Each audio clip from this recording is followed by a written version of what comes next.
Hocam telefon numarası.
Değerli izleyiciler, Murat TV'den bir pazar akşamı daha yeni bir yerel gündem programımızla huzurunuzdayız. Bu programımızda program ortağım Hadim Bey burada. Hoş geldiniz Hadim Bey. Hoş bulduk Sayın Hocam. Hayırlı akşamlar. Nasılsınız, iyi misiniz? Hamdolsun. Allah razı olsun. Sormalı. Eyvallah. Yine bugün gündemimizde Genç için bir saat ekibinin çalışmaları var. Genç için bir saat ekibi dernekleşti. Faaliyetlerine devam ediyor. Dernek başkanımız Anıl Korkut Bey burada. Anıl Bey hoş geldiniz. Hoş bulduk Sayın Hocam. İyi akşamlar. Hadim Bey sizlere de iyi akşamlar diliyorum. Teşekkür ederim sizlere de. Hayırlı akşamlar Anıl. Hoş geldin. Hoş bulduk abi. Başta acısınız. Sağ olun. Evet. Yine genç için bir saat, ben dernek demiyorum, ekip diyorum. Siz ekipsiniz. Aynen. Biz bir ekip. Bana ekip kelimesi daha size uyuyor. Doğru. Dernek bizi açmaz yani. Biz ekibiz. Dernek ekiplerimizden Muzaffer Aktekin Bey. Muzaffer Bey hoş geldiniz. Hoş bulduk. İyi yayınlar, hayırlı akşamlar. Teşekkür ediyorum. Nasılsınız, iyi misiniz? Teşekkür ederim hocam. Siz nasılsınız? Hadim Bey, siz de iyi Muzaffer Bey misiniz? hoş geldin. Hayırlı akşamlar. Teşekkür ederim Hadim abi. Sağ olun. Evet, şimdi yine bir saat, genç için bir saat ekibimizden Fuat Savaş Bey de misafirimiz. Fuat Bey hoş geldiniz. Hoş bulduk hocam. İyi akşamlar, hayırlı yayınlar. Teşekkür ediyoruz. Nasılsınız, iyi misiniz? Fuat hoş geldin. Hayırlı akşamlar. Hamdolsun çok. Hayırlı akşamlar Adın Evet. abi, nasılsın? Allah razı olsun. Hamdolsun. Cümlemizden inşallah. Efendim, şimdi Hadim Bey söz sizde. Ben moderatörlük yapıyorum.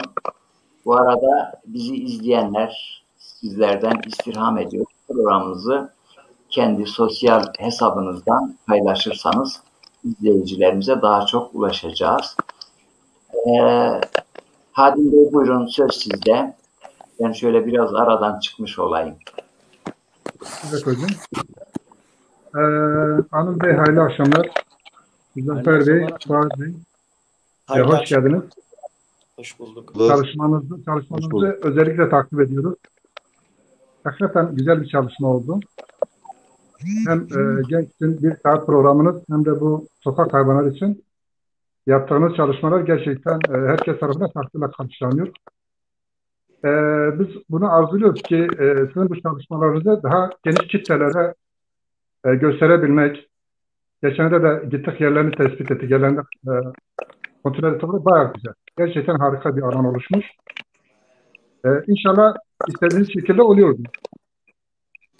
Ben şunu sormak istiyorum Anıl Bey'e. Şimdiye kadar kaç adet barınak yaptınız? Önce oradan başlayalım isterseniz. Bir daha alabilir miyim son o sorunuzu? Bir daha alabilir miyim? Özür dilerim. Şimdiye kadar kaç adet barınak yaptınız? Kaç adet barınak yaptık bugüne kadar? Hadin abim, biz tuğlalarla yaptıklarımız ayrı. Plastik olanlar ayrı, tahtadan olanlar ayrı diye biz adlandırıyoruz kendi içimizde. Evet, bakmışsın, güzel olmuş. Şu anda 23 adet tam var. Kalıcı olarak taşınamayan. Onun 23 adet. 16 tane de 23 adet tam var. Daha yapılacaklar da var. Şu an için tam 23. Evet. Onun haricinde 16-17 tane bizim tahtadan olan kulübelerimiz var. Yazlık kulübe diye adlandırıyoruz. Bir de birkaç tane de plastik kulübelerimiz var. Taşınabilir, basit kulübeler. Yine onlar da şeyler için özür dilerim. Nazara geldin hanım.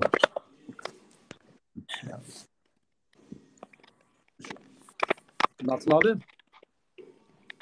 Nazara geldin herhalde. Bugünkü bir yayınımız vardı Hadin abi. TRT'de yayınlanan bir haberimiz vardı. Çok fazla mesaj geliyor.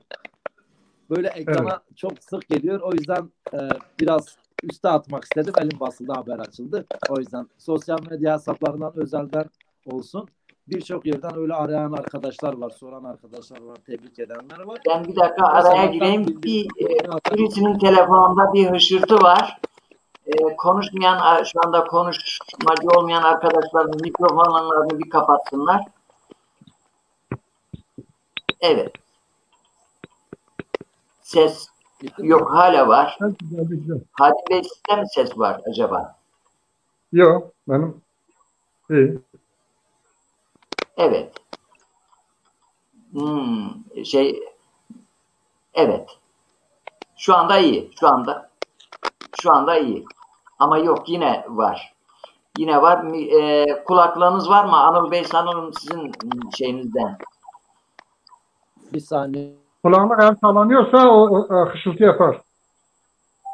Yok, kulaklık bir denesin. Kulaklık taksın ki program ses kalitemiz iyi olsun. Benim kulaklığım yok hocam. Evet, evet. Devam edelim. Nerede kalmıştık Hadin abi? Demiştiniz tahtadan.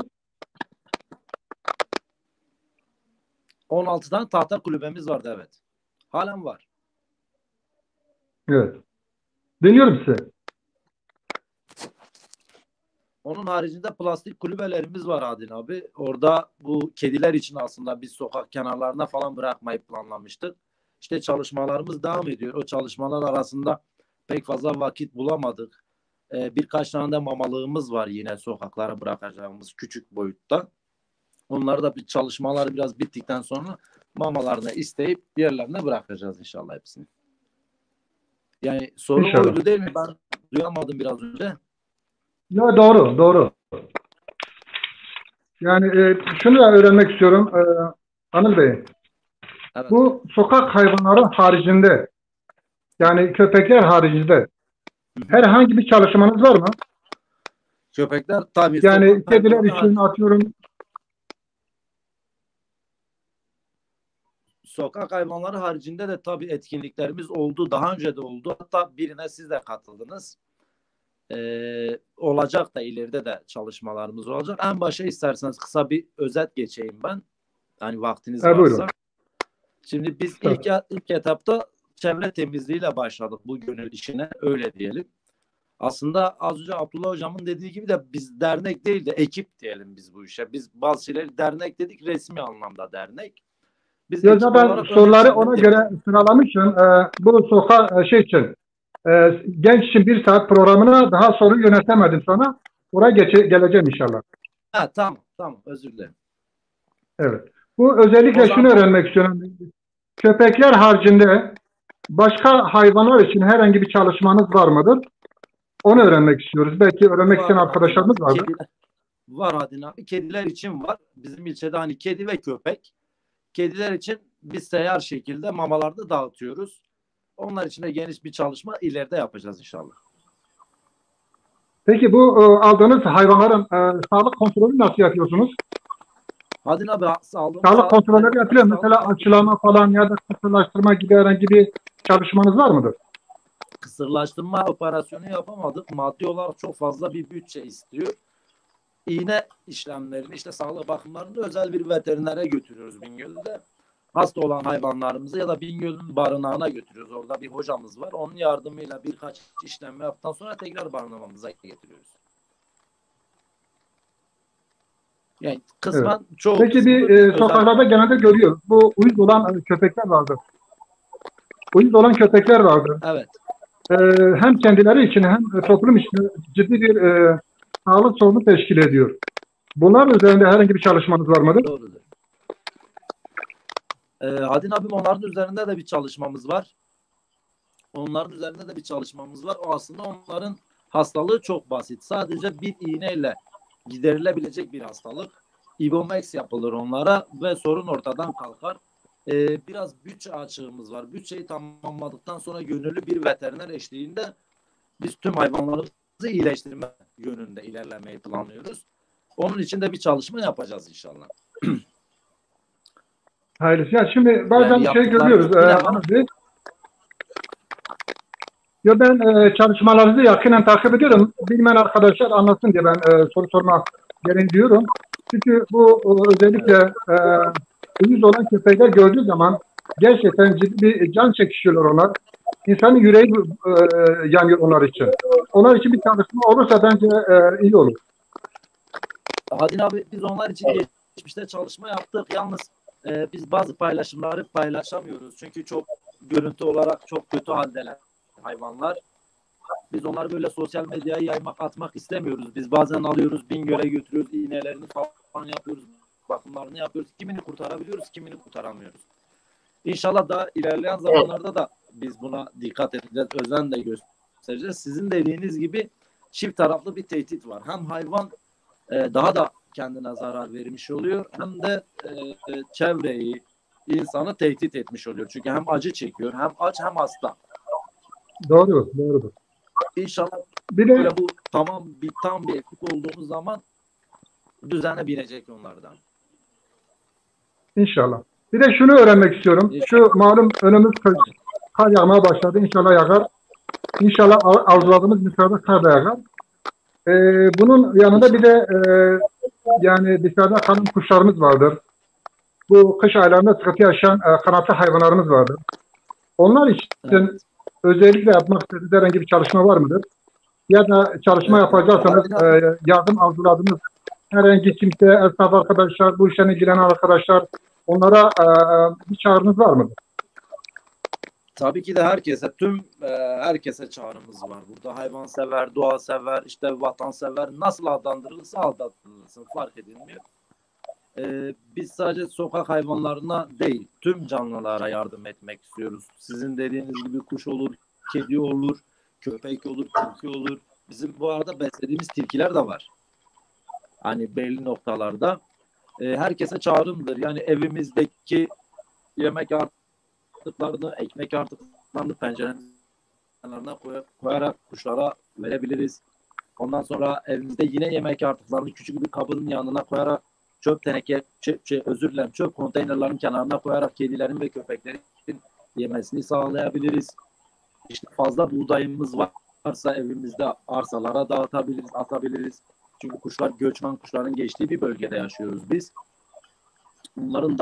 Onları da düşünmemiz gerekiyor. Onların da yiyeceklerini düşünmemiz gerekiyor. Sadece biz köpeklerin ya da insanların değil. Genel olarak kedi, köpek, kuş olur sizin dediğiniz gibi tilkiler bile aç yani bu memlekette. Siz de biliyorsunuz. Dağa taşa gidin. Birçok tilki var. Şehire inmeye başladılar. Çünkü açlar. Ama tilkiler bizim tavuklarımızı yemezsinler. Tavuklarımızı yedi mi aramız bozuluyor. Onun doğasında var. onun doğasında hani var o. Hani tıpkı yılan doğasında olduğu gibi. Bizim de doğamızda sevgi vardır. Biz önce sevgimizi verelim. Hayvan doğası Evet. gereği yapması gerektiğini yapsın. Evet. Öyle. Evet. Ben bu arada bir araya gireyim. Kısa bir duyuru yapayım. Önce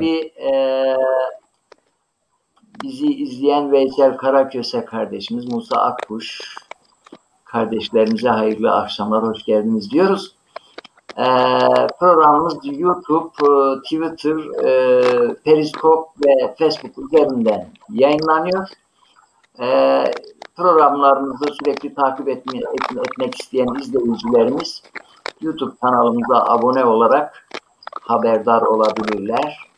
Murat TV grubuna Facebook üzerinden yine üye olarak sürekli haberdar olabilirler. Yalnız Anıl Bey'in mikrofonundan böyle ses geliyor gibi. Anıl Bey, sizi ben yayından alayım. Yine aynı şekilde yayına tekrar girin. Düzelebilir belki. Evet. Anıl Bey'i şimdilik alalım. Sorabilir miyim Sayın Hocam? Buyurun.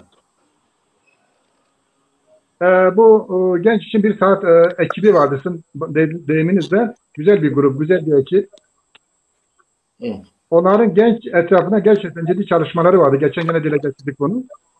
Abdurrahman Hocam'ın programında da, diğer arkadaşların programında bizzat oturduğumuz ortamlarda da bahsediyoruz. Gerçekten örnek teşkil ettiler. Hatta mesela ortaokul öğrencileri, ilkokul öğrencileri bile bu arkadaşlardan feyiz alaraktan kendi okul bahçelerini temizlemeye çalıştılar. Sokaklarını temizlemeye başladılar. Çalışmaya başladılar. Mahallelerini temizlemeye başladılar. Bu arkadaşlar örnek alaraktan yaptılar bunu. Ben bu soruyu da Fatih Hocam ya da Muzaffer Bey'e sormak istiyorum. Artık kim cevap verirse lafımı ortaya atayım. Önümüzdeki yılda bu çalışmalarımız devam edecek mi acaba? Merak ediyorum. Evet. Buyurun. Hocam ben gruba başından beri gönüllü olarak katılıyorum. Ama ben şöyle bir kendinizi kısaca bir tanıtabilir misiniz Muzaffer Bey?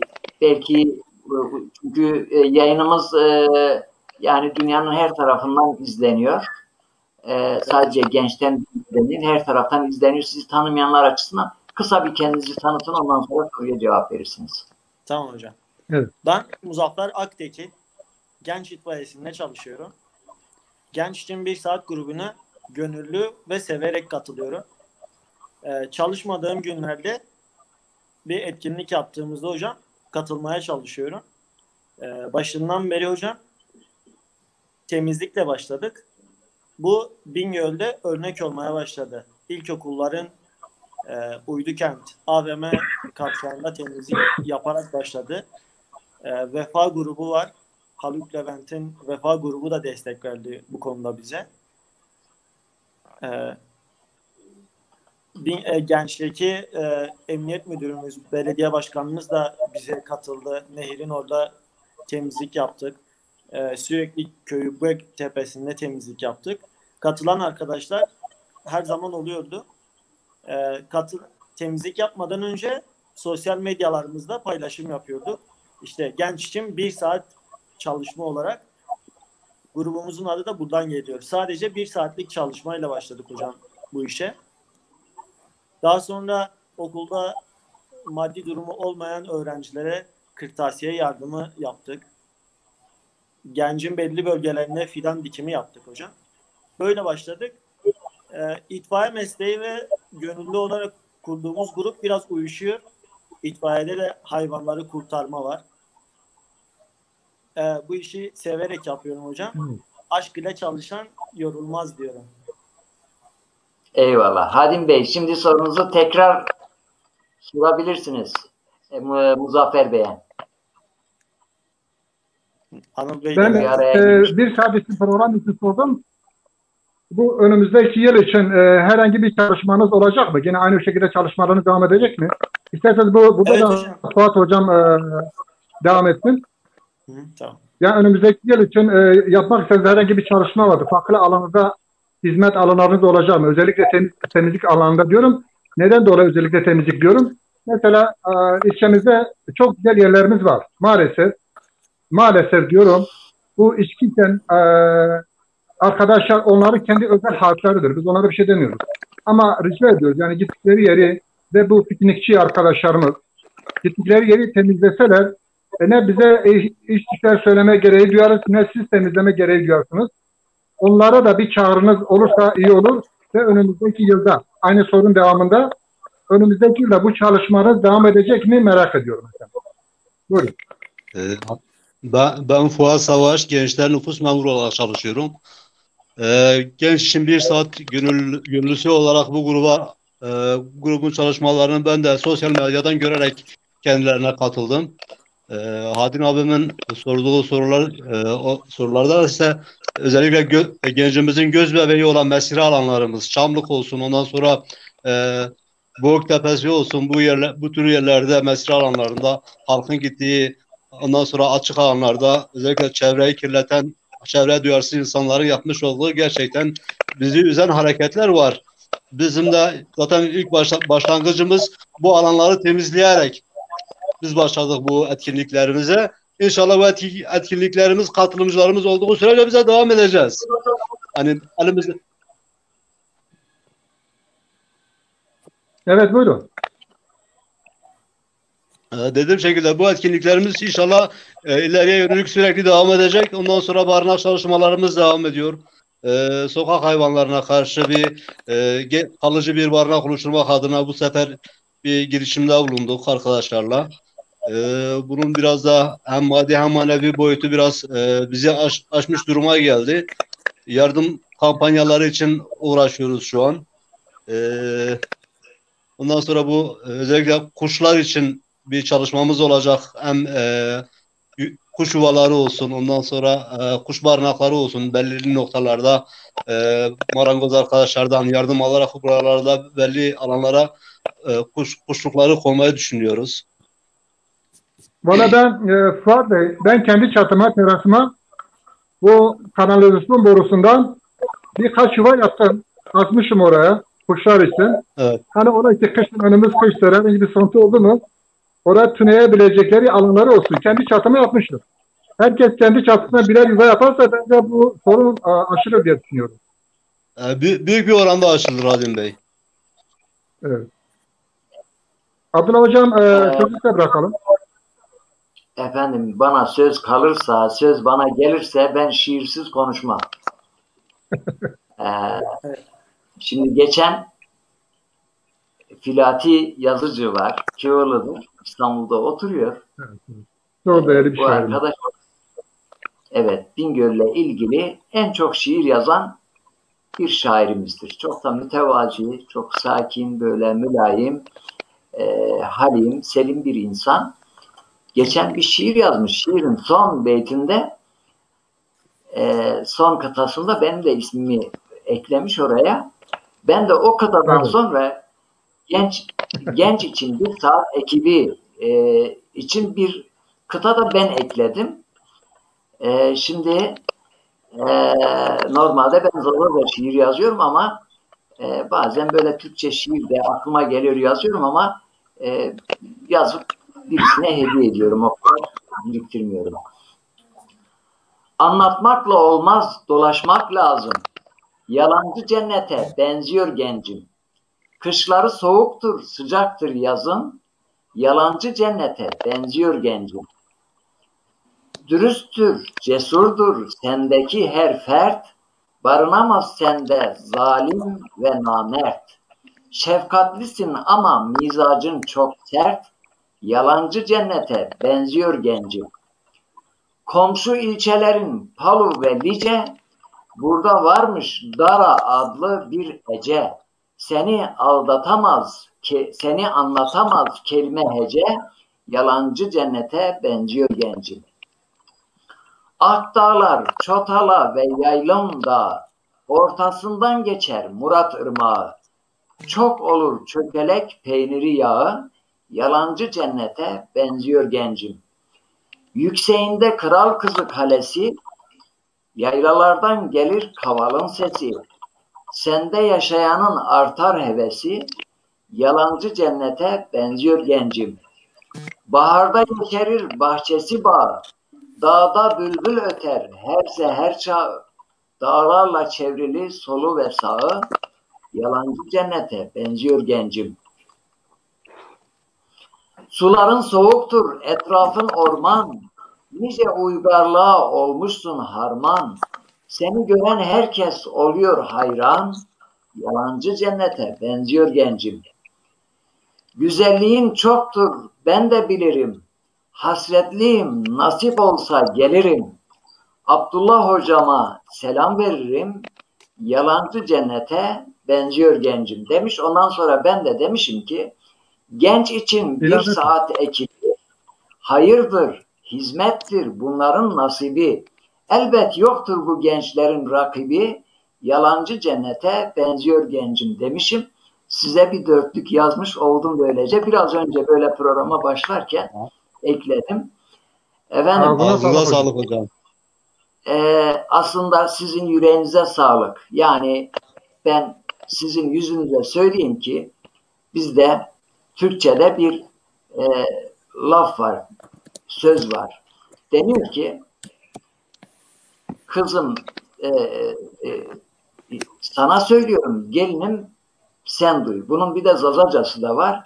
Keneme turabına ve ötü değişnav diyoruz. Şimdi ben bunları size söylüyorum aslında sizi övmek için değil.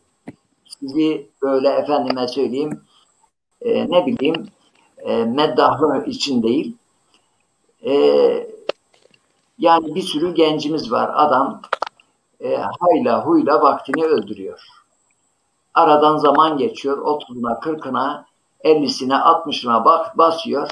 Bir bakıyor geriye. Efendim yemiş, içmiş, bilmem ne yapmış ama geriye bir eser bırakmamış. Yani bu memleketi biz babalarımızdan, dedelerimizden bu şekilde aldık. Ama aldığımız şekliyle ormanıyla, tabiatıyla, güzel suyuyla, güzel havasıyla, güzel insanıyla, yabani ve evcil hayvanıyla olduğu gibi çocuklarımıza teslim etme vazifemiz var. Ama bunu yapamazsak bizden sonraki nesil bizim mezarımızın başında bizim bunun hesabını sorar. Allah katında da bunun hesabı sorulur. Tabii ki siz burada yani ben şimdi 2 saatte anlatsam bu konuyu şey yapamam ama şu kadarcık söyleyeyim. O güzelim yerlere gidiyorsunuz. Millet gitmiş pikniğe, çerini çöpünü atmış. O güzelim yerler mezbelelik haline gelmiş. Murat Nehri'nin kenarına gidiyorsun, hakeza. Efendim Murat Nehri böyle dünyanın en harika yerlerinden birisi. Dünyanın, Türkiye'nin değil, dünyanın. Çünkü bugün dünya küçülmüş, görüyoruz dünyayı. Yani şu nehir yatağı kadar güzel bir tabiat başka yerde bulunmaz. Ama halini, vaziyetini görüyoruz. Bunun dışında bizim nasıl ki bu memlekette bizim yaşama hakkımız varsa kurdun, kuşun, yabani ve evcil hayvanın da, sokak hayvanın da yaşama hakkı vardır. Yani biz bu dünyayı hep birlikte paylaşıyoruz. Gücü yetene olursa bizim karnımız tok olsun ama sokak hayvanı orada şey yaparsa yani tabiata merhamet etmeyen, hayvana merhamet etmeyen, bitkiye merhamet etmeyen insana merhamet etmez. Bir tarafta bakıyoruz birçok gencimizin ismi uyuşturucuyla, farklı değişik alışkanlıklarla anılıyor. Bir tarafımızda da, öbür tarafta da bizim böyle gözde gençlerimiz var. Arasındaki farkı görsünler diye siz burada şu anda ekranlardasınız. Ben sizi canı gönülden kutluyorum. Canı gönülden kutluyorum. Siz burada bir arkadaşımız şeyden yayından düştü, gelir inşallah. Siz burada aslında bu genç halkının bütün gençlerinin, bütün yaşlılarının yani biz gençlerimize bunu yaptırmamız gerekirken, gençlerimiz bunu yapması gerekirken siz sağınıza solunuza kim var demeden biz varız dediniz, işe koyuldunuz.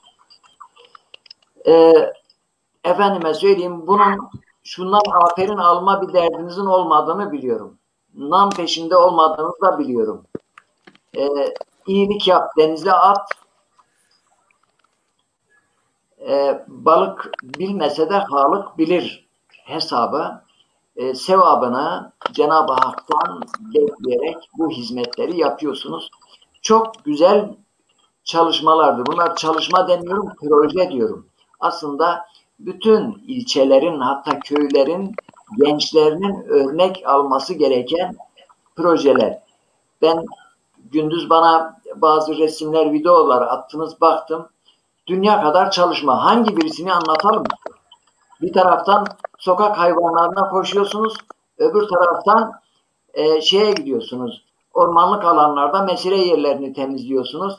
Yetmiyor, yabani hayvanlara, sokak hayvanlarına yem bırakıyorsunuz. Yetmiyor, sokakta uyuz olmuş hayvanlara veyahut sokağa terk edilmiş hayvanları.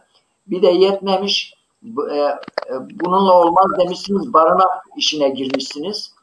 Efendime söyleyeyim, ne kadar zorlandığınızı bu işleri yapanlar veya bu bir şey taş üstüne koyanlar bilirler ne kadar zor bir işe girdiğinizi.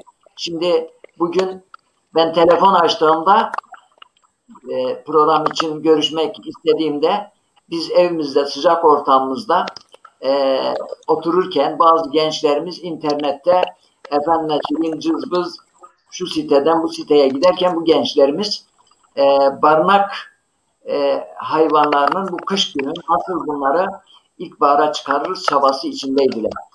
Efendim ben böyle şimdi bu kadar uzattım ama sizi kelimeler ifade etmez. Ben söyleyeyim. Gençlerimize, sadece gençler değil, bütün ülkelerimizdeki gençlerimize sizi örnek olarak gösteriyoruz ve bu nedenle sizin çalışmalarınızdan bahsetmenizi istiyoruz. Yine Anıl Bey'e dönelim. Hadim Bey, burada Muzaffer Sanık Bey'in bir sorusu var. Diyor ki, siz gördünüz mü soruyu? Ben ekrana getireyim, siz okuyun. Seyirci kusura bakmasın, ben göremiyorum. Genç için bir saat grubunun çalışma amacı ve alanları nelerdir diyor.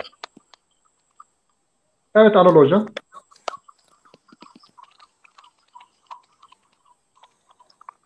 Anıl Bey, sana yönelim. Kapatmıştım. Değilmiş. Şimdi yani bir saat grubunun çalışma amacı ve alanları nelerdir? Gençin bir saat grubunun çalışma alanları. Anıl Bey, Anıl Bey, hayvanları, Anıl Bey, sizin telefonda bir sorun var. Telefonunuzda bir sorun var. Sesini alabiliyor musunuz? Sizin sesinizi alıyorum. Evet, siz programdan çıkın. Telefonunuzu yeniden başlatın.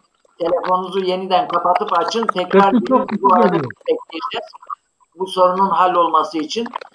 Sizin evet telefonunuzda bir ses sorunu var. O telefonunuzu yeniden başlatıp tekrar programa girin. Tamam. O şekilde düzelir. Şu anda sesiniz anlaşılmıyor bu şekilde. Evet. Evet, biz bu soruyu Fuat Hocam ya da Muzaffer Bey'e soralım. Kime? Muzaffer Bey'i alalım ekrana. Evet. Evet. Muzaffer Bey. Genç için bir saat grubunun çalışma amacı ve alanları nelerdir? Yani hangi alanlarda çalışıyorsunuz? Amacınız nedir? Hocam biz bu grubu kurarken amacımız genç için kalıcı güzel bir eser bırakmaktı. Bunu da inşallah başarıyoruz.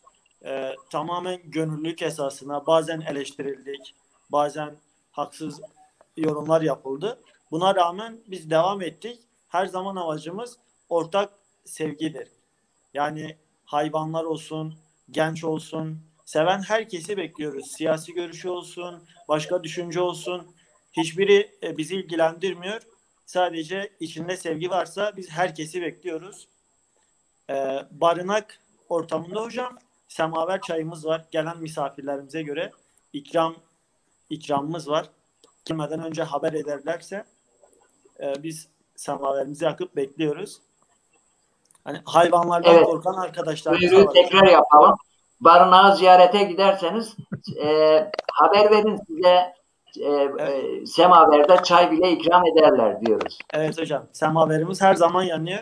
Çalışma yaparken bir arkadaşımız da arada semaver çayımızı hazırlıyor. Köpekten korkan arkadaşlarımız var. Veya Şafi ve Hanifi olarak gelmek istemeyen arkadaşlar var. Biz hayvanlara dokunurken eldiven kullanmaya çalışıyoruz. Hem hastalık konusunda hem de dini konuda tepki almamak için. Bu konuda da hocam bazen eleştirildik. Siz ilkokulda hocam din kültürü öğretmenindiniz. Bu konuda da sizden bir destek bekliyoruz hayvanlarla uğraşma hakkında. Yani desteğimiz her zaman olur. Evet. Siz orada semaver varsa, çay varsa biz geliriz, destek veririz yani. Hocam her zaman bekleriz. İnşallah. Odunumuz, İnşallah. çayımız bitmediği sürece her zaman herkesi bekliyoruz biz. Evet. Şimdi şairlerimizden bir Süleyman Ertuğrul Bey'in selamı var size. Orhan Sağlar kardeşimiz Aleykümselam. yine selamı var ve kamuoyuna çağrıda bulunuyor destek için. Mehmet Davran kardeşimiz sizi alkışlıyor. Mehmet Ormanoğlu kardeşimiz diyor ki gönlümüz sizinle. Anıl kardeş ve ekibi diyor. Evet. Sağ olsunlar. Anıl Bey size tekrar dönüyoruz. Aynı soruyu Hadim Bey size soracak herhalde. Anıl Hocam, bu işte genç için bir saat amacı neydi? Ne için başladınız? Bir de şunu öğrenmek istiyorum. Orada size bir veri var mı acaba? Sesim geliyor mu? Geliyor, net geliyor. Evet, iyi. Evet. Tamam. Bir de şunu öğrenmek istiyorum. Acaba size o veri var mıdır? Yani şimdiye kadar sizin yatlı okul dibinde, ormanlıkta, köprü başında belirli alanlarda birçok çöp poşeti götürüp doldurdunuz. Bu süreç içinde kaç çöp poşeti doldurduğunuzu, onun verisini aldınız mı acaba? Yani çöp, hani kaç paket çöp topladığımızı mı soruyorsunuz Adil abi? Ben biraz Evet. Yani bu ne kadar süre oldu, ne kadar alan yaratmış olmuş olur, onu öğrenmek istiyoruz. Acaba biz ne kadar kirliyiz, ne kadar kirletmişiz de siz ne kadar temizlemişsiniz, onu öğrenmek istiyoruz. En küçük alanda bile bir kamyondan fazla çöp çıkıyordu. En küçük alanımız da neresiydi? En küçük alanımız Küpar bölgesinde askeri mevkinin olduğu yer. Askeri bölgenin olduğu mevki, çok fazla insanın girmediği alanda bile biz 1,5 kamyon çöp çıkardık. Küpar mezarlığının orasında. Onun haricinde Genç Belediyesi'nin mesire alanında biz ortalama 4-5 kamyona yakın çöp çıkardık. İlk temizliğimizde 2,5 kamyon, ikinci temizliğimizde ise sanki inat ederek daha fazla kirletmiştiler. Orada ise 3 kamyon çıkartmıştık biz. 1 saat içerisinde. 1 saat içerisinde. Bunlardı yani. Çok fazla çıkarttık. Ortalama 12 bölgeye gittik biz. Arada gittiğimiz yerleri grup arkadaşlarımızın bireysel çalışmalarını saymıyorum tabii ki de. Yani tahminime göre ortalama 25-30 kamyona yakın bir çöp çıkarttık. 12 haftada. 12 haftada bir gün sadece. Bir gün 1 saatte. Yani zaten grubumuzun adı da oradan geliyor. Genç için 1 saat. 1 saatte neler yapabilir? 1 saatte ne kadar güzelleşebilir? Amaç bu. Evet, Biz böyle yola çıktık. Birinci sorunuza geliyorum. Amacımız ne? Asıl amacımız farkındalık oluşturmak. Durumsal farkındalık oluşturmak özellikle. Onun haricinde sosyal farkındalık oluşturmak. Durumsal farkındalık önceki hali ve sonraki halini göstermekti. Önceki hali içler acısı. Bakıyorsunuz çok kötü, oturup çay bile içmek istemediğiniz bir alan. Sonraki haline bakıyorsun. Kilimi sereyim, oturayım, ayaklarımı uzatayım mantığı oluyor. Ondan sonra öğrencilerimize biz olmak istedik, örnek olmak istedik. Gençlerimize örnek olmak istedik. Çevreyi kirletilmemesi, çevrenin temizlenmesi gerektiğini öğretmek istedik. Çünkü Abdullah hocamın ve Hadin abimin dediği gibi çok güzel bir memleketimiz var. Doğasıyla, ağacıyla, çiçeğiyle, böceğiyle, suyuyla, cartıyla birçok güzel yerimiz var bizim. Biz neden buraları kirletelim? Yani biz temiz, biz burada yaşıyoruz. Bir söz var ya, aslan yattığı yerden belli olur. Biz o mantıktaydık. Mantığımıza ulaştık mı? Biraz ulaştık biz. Sonra Covid-19 belası hani tüm ülkeyi sardığı gibi burayı da sardı. Çalışmalara ara verdik. Keşke vermeseydik. Abdullah hocam güzel bir video hazırlamış. Belki o videoyu biz de çalacağız Abdullah abimden. Biraz duygulandık açıkçası. Orada böyle insanlar iç içe, saflar, sığ, temizlik yapıyoruz. Mutlu oluyorduk. Hani amacımıza ulaştığımız zaman izlemeyen izleyicilerimiz var. Ben müsaadenle o videoyu bir daha, yani biraz aceleye geldi. Kusura kalmayın, öyle istediğim böyle gibi olmadı. duygulandık açıkçası. Ben onu tekrar izleteyim. Tamam.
Evet.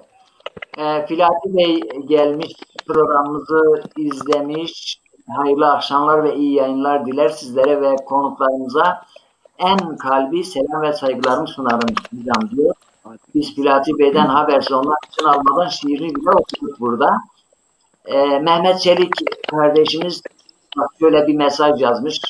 Uyarı anlamında, şöyle kendimize gelmemiz açısından diyor ki, benim anlamakta zorluk çektiğim konu genç nüfusunun ekseri çoğunluğu İslam dinini kabullenmiş Müslüman insanlardır. İmanın yarısı temizliktir. Hadis-i şerifi bu Müslüman gençler için neyi ifade ediyor? Yani bu çöpünü atanlara söylüyor ki çevreyi kirletenlere bu uyarıda bulunuyor. Teşekkür ederiz Mehmet Çelik kardeşim.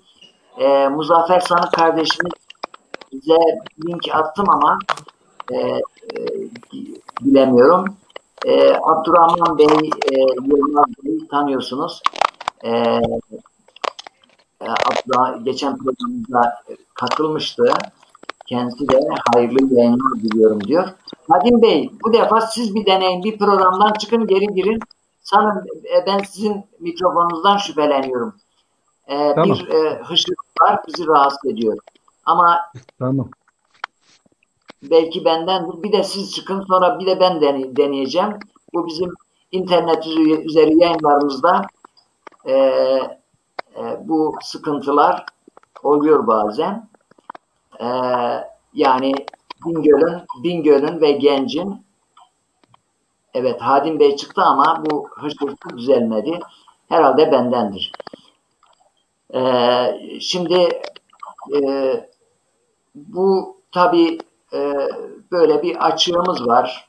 Görsel basınımız yok ama bu yayınla biz kendi imkanlarımız nispetinde hayırlı işlere imza atanları örnek olması babından burada tanıtmaya elimizden geldiği kadar çalışıyoruz. Yani siz şu anda ben şunu söyleyeyim, tabii burada nereye gitsek bu öğretmenlik başımıza bela. Öğrencilerimiz karşımızda, hemen öğretmenliğimiz tutuyor. Nutuk çekesimiz geliyor. Siz gençlere yani şu anda çok büyük iş yapıyorsunuz. Bunu 10 sene, 20 sene, 30 sene, 40 sene sonra çok daha iyi anlayacaksınız. Yani ömrümü boşuna geçirmedim. Bir taş üstüne taş koydum memleketim için, sorumluluğum için bir şey yaptım. Elbette zorlanacaksınız. Yani tahmin edemeyeceğiniz kadar. Yani çektiğiniz zorluklar yanında bir de bir bakarsınız adam birisi hiç olaydan, hiç uzaktan yakından haberi yoktur. Ya bunların amacı bilmem kimisi şudur, kimisi budur, dilime varmıyor. Böyle affedersiniz alakasız yorumları da insan duyar. Tabii bunlar insanı üzer. Ama insanların takdirini kazanmak için çalışanlar bu tip laflardan dolayı bırakırlar. Ama Allah'ın rızasını kazanmak isteyen insan yolu doğruysa, yaptığı iyiyse hiçbir şeyden etkilenmez. Efendim, yani takdir edersiniz, siz bilirsiniz, etmezseniz siz bilirsiniz. Cenab-ı Hakk'ın rızasına uygunsa yetiyor bana der geçer. Değil mi? Evet. Kesinlikle. Doğrudur hocam. Şimdi Aynen öyle.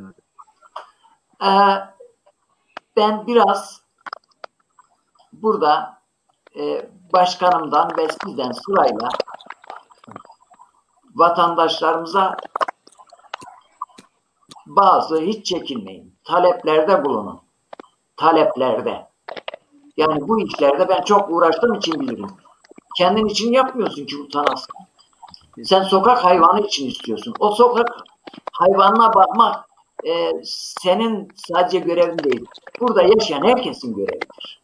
Efendim, yani çok şey istemediniz bu sonbaharda. Ya bir eski parça sacınız varsa getirin oraya, hayvanın üstünü kapatalım.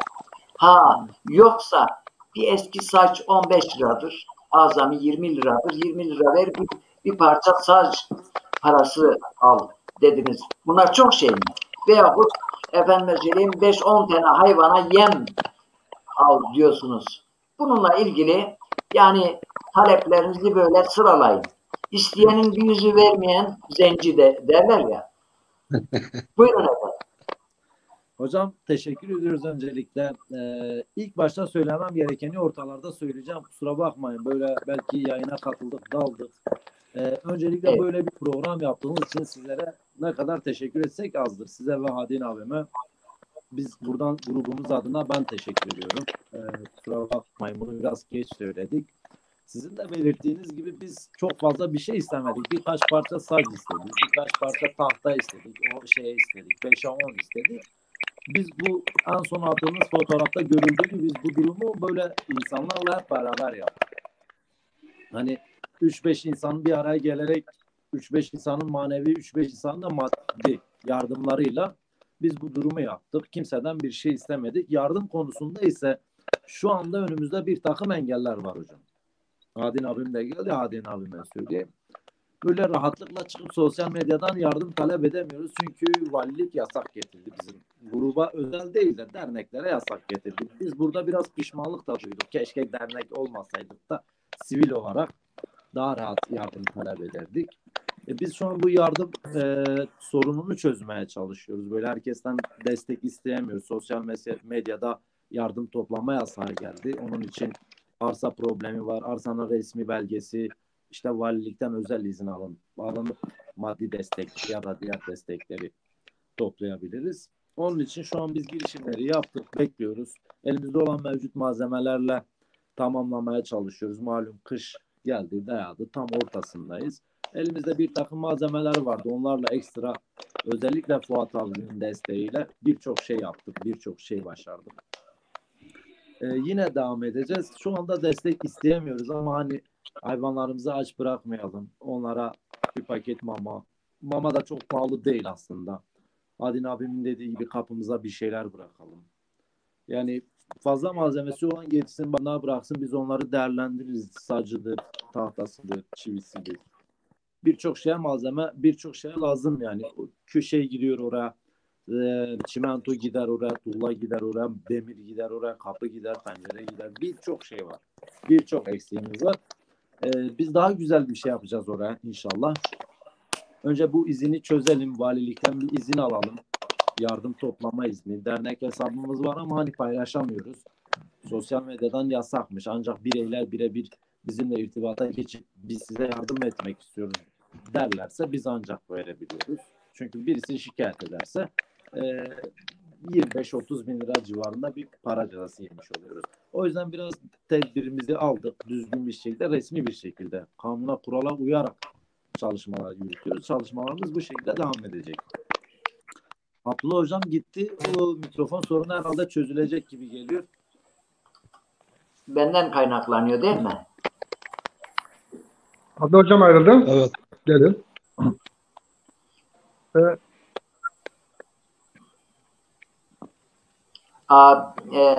Sorun çözüldü gibi ama bilemiyorum. Evet. Hadim Bey, Evet. biz Fuat Bey'i konuşturmadık. Fuat Bey böyle dinlemeyi daha çok seviyor gibi geliyor bana. Fuat Bey hem dinlemeyi hem çalışmayı seviyor. Ben hani konuşmaktan çok çalışmayı seviyorum, dinlemeyi seviyorum hocam. Şimdi bir tane bizim bir akraba bir yere gidiyor. Diyor gittim dükkanda diyor çocuk bir çırak diyor. Diyor o da birisiyle çaycıyla diyor laflıyor diyor. O ustası diyor bağırdı diyor dedi. Oğlum diyor dedi. Konuşmayı bırak işine bak dedi diyor. Aynen öyle. Şimdi ben şunu soracağım. Merak ettiğim. Evet hocam. Bunun sizin manevi olarak, iç huzuru olarak evinizin huzuruna, sizin kendi huzurunuza, akşam kafanızı yastığa koyduğunuzda o huzuru bize böyle anlatabilir misiniz? Onun tarifi yok hocam. O huzurun tarifi yok hocam. Şimdi yani o zaman hani biliyoruz ki bir genç için, ilçemiz için bir şeyler yapmak için uğraştığımızın farkındayız. Özellikle bu sokak hayvanlarında bakıma muhtaç olan hayvanlara, özellikle yavru, sakat, engelli hayvanlarımıza bir nebze de katkıda bulunabilmişsek bunun huzuruyla akşam en azından kafamızı rahat yatağa sokuyoruz hocam. Evet. Hayvanı sevince yani hayvanı sevmeyen bir adam, bitkiyi sevmeyen bir kişi insanı sevebilir mi sizce? Sevemez, mümkün değil hocam. Benim bakış açım o şekilde. Evet. Evet. Peki haftada kaç saatinizi veriyorsunuz? Ne kadar zamanınızı veriyorsunuz? Hocam müsait olduğumuz sürece gidiyoruz, uğraşıyoruz, ilgileniyoruz, alakadar oluyoruz. Hani şeye bakmıyoruz, süreye veya da zamana bakmıyoruz. Müsait olduğumuz an kendimizi... Genellikle hangi saatlerde daha çok gidiyorsunuz? Genellikle hafta sonları hemen hemen tam gün oradayız. Evet. Evet, sizi dünyanın her tarafından izliyorlar şu anda. Bak, Fatma Dalgıç kardeşimiz ta Almanyalardan, Fransalardan, olarak yerini bilmiyorum, oradan bize iyi yayınlar diyor. Emin Sağ olsunlar. Karakaya dayı oğlum yine size selam, hepimize selam vermiş. Evet. Peki şöyle işsiz, güçsüz, hiçbir işe yaramadan sağda solda kahvelerde ömrünü tüketenlere bir çift lafınız var mı? Şöyle diyelim hocam, özellikle önümüz kış, hava soğuk, dışarıda aç kalan hayvanlarımıza kendi şeylerle, kendi çabalarıyla en azından kapılarına bir tabak yemek, bir tabak su bıraksalar, işte ise bir hayvan yerse en azından o da bize bir katkı olmuş olur. Evet. Zaten bizim kültürümüzde var. Derler ki mesela bir ağaç eksen ondan bir kurt yerse, bir karınca yerse onun sevabı senin amel defterine yazılır. Bizim büyüklerimiz böyle bize anlatıyorlardı. Doğrudur hocam. Evet, kültürümüzde var ama biz kültürümüze de sahip çıkmıyoruz. Hiçbir şeyimize sahip çıkmıyoruz. Yani demin Mehmet Çelik kardeşim mesajında yazdığı gibi biri dışarıdan gelse baksa, ya bunlar Müslüman olsaydı temizlik imanın yarısıdır. Demek ki yarısı yok.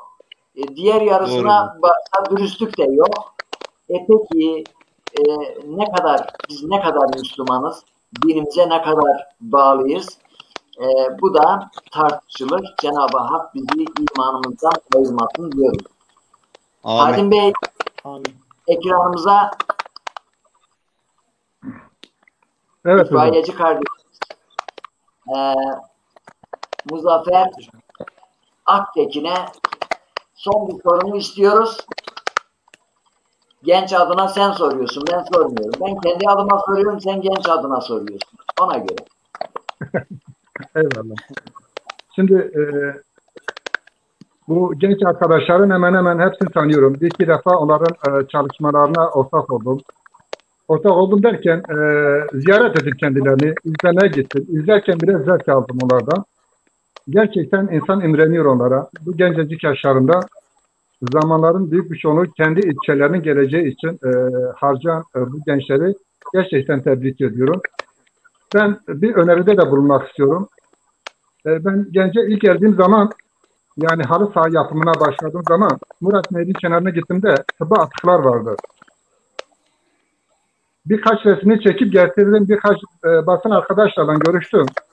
Hatta birkaç kişi bana dedi ki böyle yaparsa işte belediye başkanı aran bozulur, milletvekili aran bozulur, Bingöl Belediyesi aran bozulur falan. Dedim kardeşim benim ilçemi zarar veren kim olursa olsun, orası bozulacaksa bozulsun. Genç nehrin kenarı tamamen tıbba atıktır. Bingöl'deki hastane çöpünü komple nehre atıyorlar. Gelirken bizim bu köprü oraları tamamen tıbba atık oluşuyordu. Şimdi onun bir dile getirdik. Orası o dönem, yani bahsettiğim 2006 döneminde, 2006 yıllarında orası temizlendi. Yeter ki bir kişi olsun, başlasın. Birkaç grup arkadaş bir araya geldiler. Gerçekten bütün gence örnek olabilecek bir davranış sergilediler. Kendilerini kutluyorum, tebrik ediyorum. Anıl biliyor, ben halı saha yeni açtığımda birkaç genç ile halı saha ekibi kurdu. Pırlanta gibi gençler. İşte kimisi onlarla maç yapmaya bile utanıyorlardı. İşte küçüktüler, gençtiler, bizi nasıl onlarla yüzleştiririz falan. Netice itibariyle o gençler, o utanacağı insanlar zaman içinde Murat Spor'un iskelesini kurdular. Komple genç Murat Spor'un iskeleti o bahsettiğimiz takımdan oluştu. Ve genci temsilen o arkadaşlar genci temsil etmeye başladılar. Şimdi biz gençlerimize gerçekten o önemi arz edersek, onlara gösterirsek, onları ihya edersek, İnan o gençlerimiz pırlanta gibi insanlardır. Mesela spor alanını iyi bilirim. Ben şunu diyorum, yani spor alanında yalnız bile gençlerimize gerçekten sahip çıkılırsa, Murat Spor'u 3. lige çıkardığımız zaman belli bir kesim Murat Spor'un bitmesi için elinden geleni yaptılar ama bugün de car bağırıyorlar. İşte siz o hata yaptığınız zaman bugün o seviyeye düşersiniz. Gencin iyiliği için çalışmak lazım. Bireyseller döktüğünüz zaman zararlı çekersiniz. Ve o zaman Anıl kardeşime bir öneride bulundum. Siz hemen herkes bunu yapıyor. Dernek olsun, grup olsun, herhangi iş yeri olsun, bir şey olduğu zaman birileri onların başarısına sahip olmaya çalışıyor, onları kullanmaya çalışıyor. Siz olun. bu bahsettiğiniz çalışmanın içerisinde asla vazgeçmeyin. Gerçekten güzel bir yol seçmişsiniz.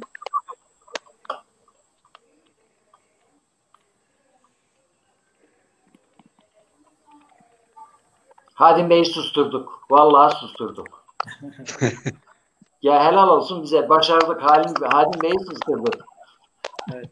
Evet. Söz geliyor mu? Yani evet. Hadim Bey konuşurken aklıma Söz geldi geliyor mu? dedi. Bir kişi bir adım atmakla bir iş başarılır dedi ya. Yani meşhur bir söz var. Hakikaten öyledir. Bir gülle bahar Sesim olmaz geliyor mu ama acaba? bahar bir gülle başlar. Evet. Sesin şimdi geliyor. Evet. Evet hocam. Mesela Evet. Şimdi öğretmen arkadaşlar var şimdi. Muzaffer Bey Evet. Hocam özellikle ben bir şey daha söylemek istiyorum. Kar Evet. amacı gütmeyen bir grubuz diyelim. Genelde kendi yaşıtlarım için Şimdi zaten seslenmek istiyorum. Çoğunun işi olmayabilir. Hani gruba destek illa maddi olarak değil de sevgisini de getiren arkadaşlarımızı kabul ediyoruz. valla bana sorarsan sizin yaptığınız iş çok karlı bir iştir. Kim zengin olmak Teşekkür ederim istiyorsa hocam. hakikaten dünyanın en büyük mal varlığını elde etmek istiyorsa sizin işinizi yapsın. Yani bu yaptığınız çalışmanın bereketiyle ben şu yaşımda öğrendiklerimden, elde ettiğim tecrübelerden söylüyorum. Sağlığınıza faydası olur. Bunu parayla ölçemezsiniz. Çok kıymetlidir. Teşekkür ederim hocam. Moral olarak, iç huzuru olarak, mutluluk olarak size kattığını parayla satın alamazsınız. Bunun yansıması ailenize olur. Ailenize huzur, bereket gelir. Bunu parayla karşılayamazsınız. Dünya malı senin olsa kefeni giydikten sonra onun sana faydası olmaz. Bugünkü yaptıklarınız zaten sıkıntı mı var? orada öbür dünyada onun hesabını yapsan parayla ölçülemez. Onun için soran olursa çok karlı bir iş yapıyoruz diyeceksin. Yani öyle bir karlı bir iş yapıyoruz ki paha biçilmez. Evet. Ben teşvik amacıyla söylemiyorum. Nasihat olarak söylemiyorum. İnanarak söylüyorum. Samimiyetle söylüyorum. Size gıpta ediyorum. Evet. Hadim Bey. İzleyicilerimizden biz normalde 1 saat planlıyoruz programımızı ama genelde programımız biraz sarkıyor. Son sözleri alalım. Son birkaç cümle alalım. Yine başkandan ilk önce son söz alalım. Hadim Bey siz son sözü sorun.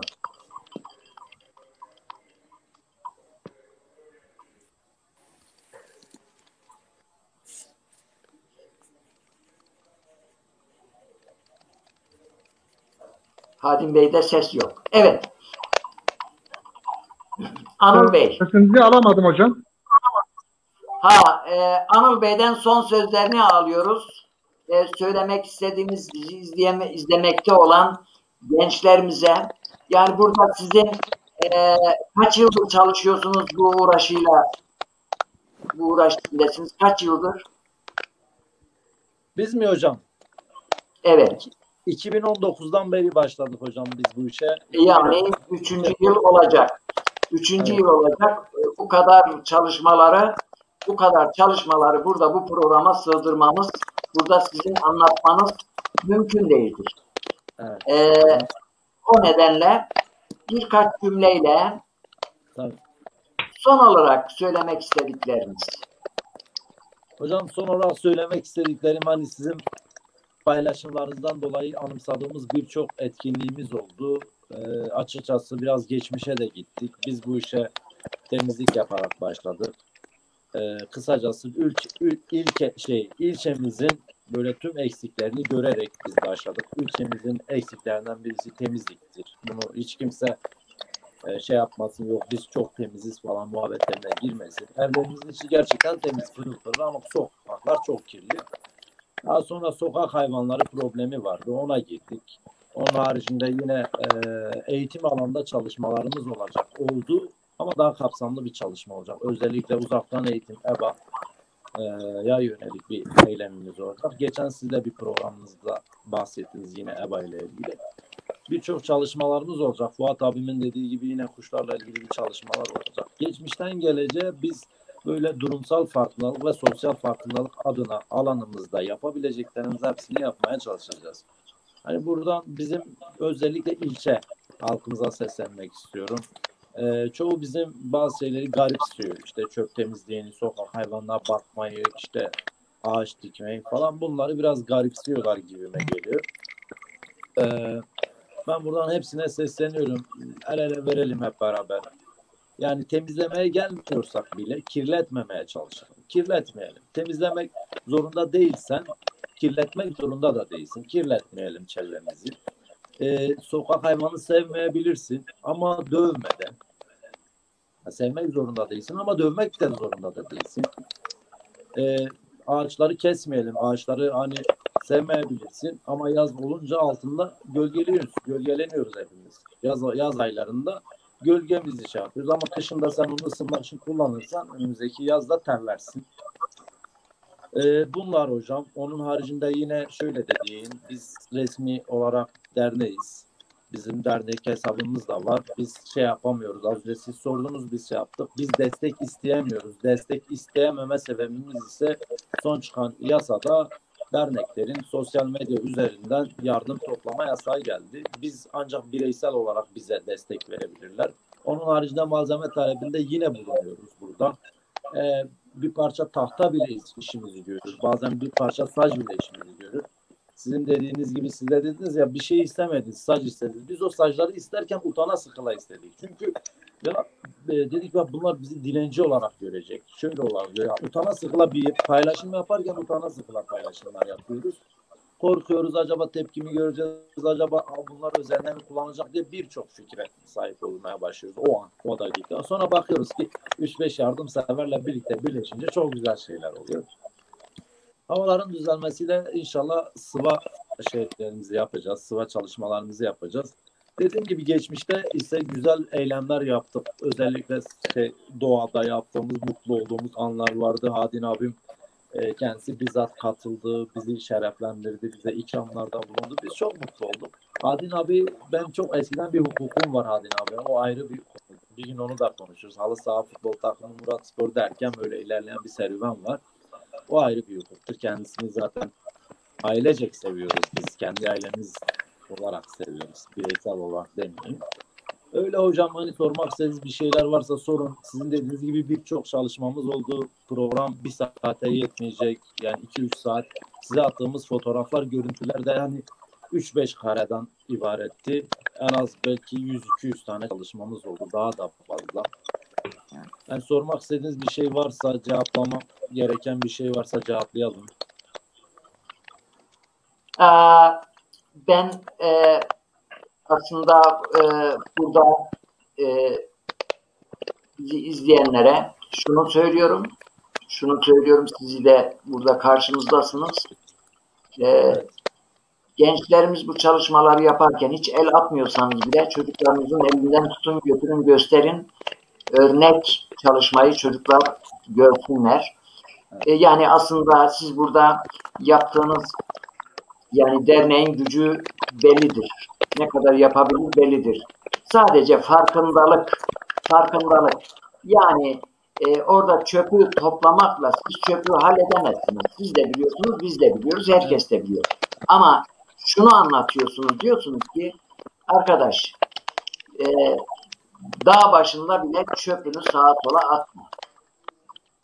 Orada piknik yaparken piknikten sonra topla, arabana koy, getir çöpe at diyorsun. Veya sokak hayvanlarını sen orada götürüyorsun, barınak.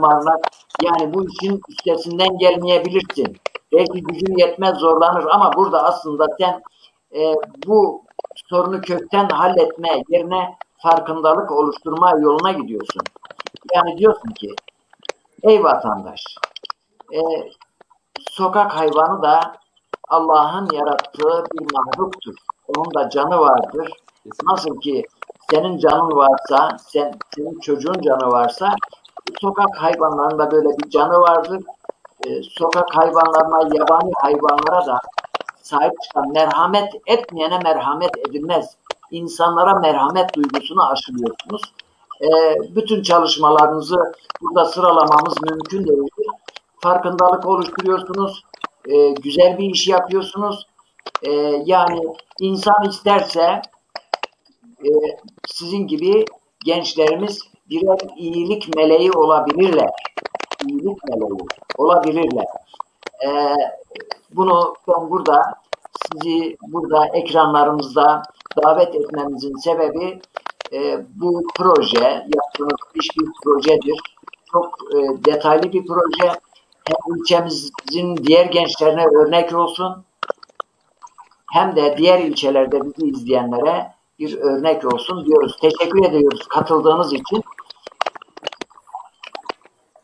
Rica ederim hocam. Hadim Bey, Hocam. şimdi Fuat Bey'den Evet hocam. son olarak ne isteyeceksiniz? Evet, benden önerim şu olur. Yani şu arkadaşların hiçbir tanesinin ekonomi olarak sıkıntısı yok. Birçok arkadaşımız esnaf var. Bir köfteci var, öğretmen var, nüfus memuru var, esnaftır, marangozdur, itfaiyeci var, güvenlikçi var, araba ustası vardır. Bunlar hepsi ekonomisi yani kendince geçinebilecek arkadaşlardır. Gönül koymuşlar genç işçisi için temizlik ekibi olarak. Yani hakikaten insan bakınca gencecik yaşta insan imreniyor. Bu yollardan vazgeçmemelerini tavsiye ederim. Güzel yollar. Kim eleştiriyorsa eleştirir. Bundan emin olun ki eleştiren insanlar sizin gibi olamadıklarından dolayı sizi eleştiriyorlardır. Başıboş olan insana çok eleştirir. Yani eleştiren insan sizden daha iyi olabilmeli ki sizi eleştirebilsin. Asla onlara kulak asmayın. Kulağınıza tıkayın onlara. Güzel bir yoldasınız. Ülkeniz için gerçekten yarın bütün çocuklarınız olsun, torunlarınız olsun sizi yad edeceklerdir. Sizin bu güzelliğini göreceklerdir. Şu andaki öğrenciler bile sizin bu güzelliklerinizi görüyordur. Bundan asla ve asla geri adım atmayın. İlçeye gerçekten güzel hizmetler sunuyorsunuz. İnşallah öyle devam edersiniz. Önümüzdeki yıl içinde de bu çalışmalarınızın olmasını temenni ediyorum. İnşallah. Adil Bey zaten bizim birinci ilk amacımız bir sosyal farkındalık oluşturmaktı. İnşallah biz bunu da başardığımız için zannediyoruz. Tabii bunu, bizi eleştirenler de oldu, bize katkı sunanlar da oldu, bizi övenler de oldu ama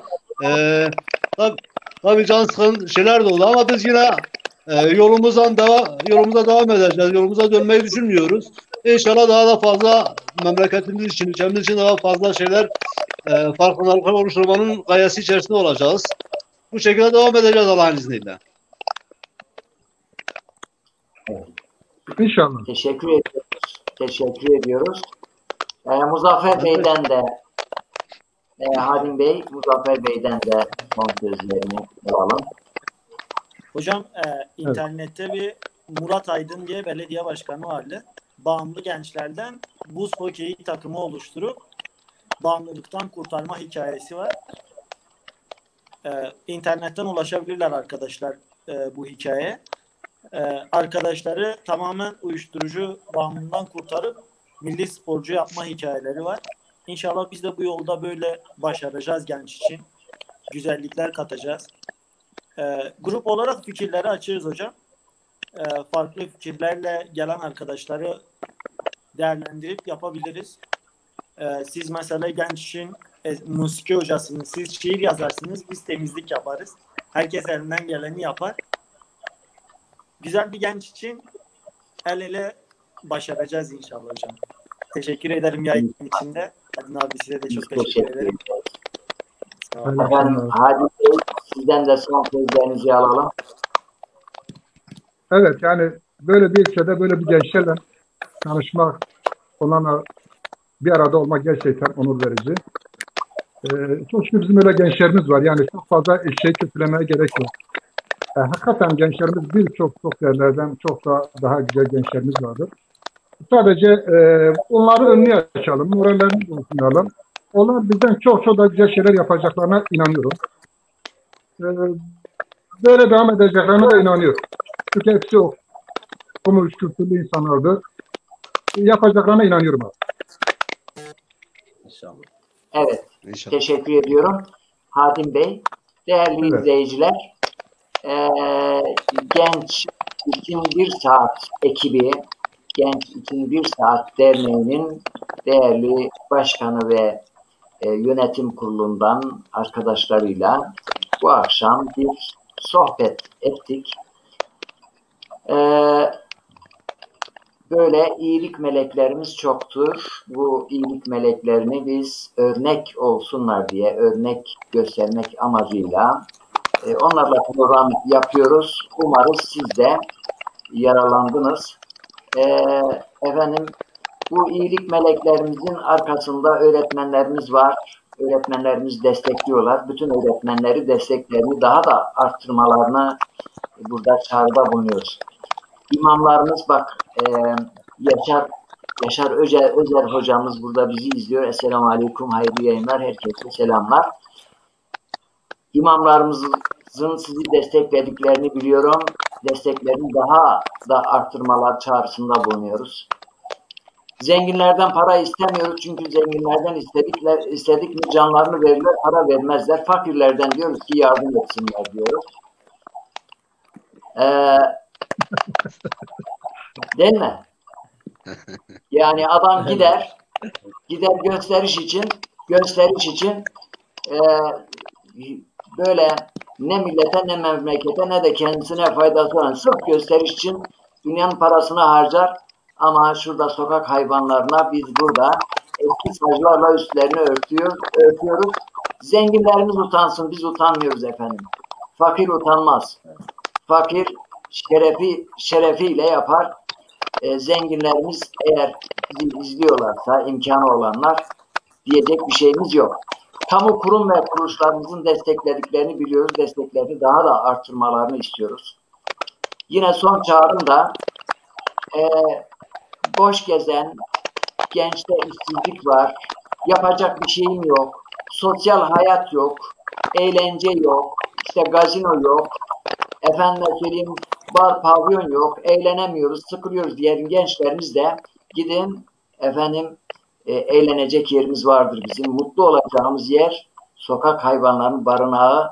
Gidin orada çok güzel bir size çay yaparlar, ikram ederler. Orada bakın mutluluk neredeymiş görün diyoruz. Ben burada sözlerimi bitiriyorum. Bizi izleyen izleyicilerimize buradan teşekkür ediyoruz. Programımıza katılan dernek başkanı Anıl Korkut Bey'e, Muzaffer Aktekin Bey'e, Fuat Savaş Bey'e ve programımızda bize ortaklık eden her zaman Mehmet Hadin Eker Bey'e çok teşekkür ediyorum. Eviniz şen olsun, içiniz mutlulukta olsun, dünyanız, ahiretiniz saadetle dolsun diyorum. Esselamu Aleyküm ve Rahmetullahi ve Berekatuhu.